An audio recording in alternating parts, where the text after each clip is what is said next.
naglalayong irehistro ang mga prepaid SIM card para labanan ang krimen, isinusulong sa Senado.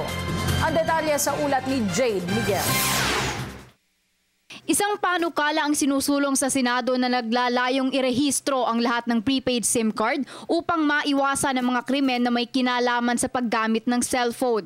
Ayon kay Senador Tito Soto, isang mahalagang hakbang ito para matrace ang mga gumagamit ng SIM card para sa paggawa ng krimen. Bagamat hindi pa idinetalye ng Senador ang mga partikular na proseso na pagdadaanan para makapag-register at matrace ang isang kriminal, sinabi ni Soto ng gobyerno na malaman ang mga impormasyong ukol sa gumagamit ng SIM card para mas paigtingin ang laban sa kriminalidad. Privacy na bumibili kayo. But ang ibig mo sabihin, pagka ganun, issue ng right to privacy, ang ibig sabihin, yung mga naka-postpaid, walang right to privacy. At yung mga naka-prepaid, may right to privacy. Malaki naman yata ang kalokohan yun.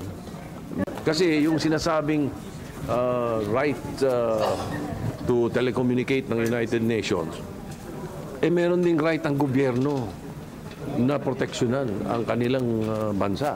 Sa isang pagdinig, nirekomenda na magkaroon ng isang repository o komisyon na tatanggap at hahawak ng mga naturang impormasyon. Ang impormasyon tungkol kanino nakaregister isang particular number, kaya nilang ibigay.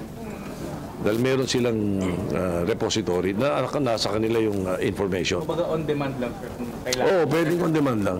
Sa akin, on a personal level parang yan, with the committee. Dagdag pa ni Soto, tiwala siya na mabilis na maipapasa ang panukala dahil suportado rin daw ito ng ehekutibo. Palagay ko, hindi mahihirapan. Hindi mahihirapan. Kaya sir, pwede ito, oo. Bago mag-election, sir? I think even the executive department is in favor.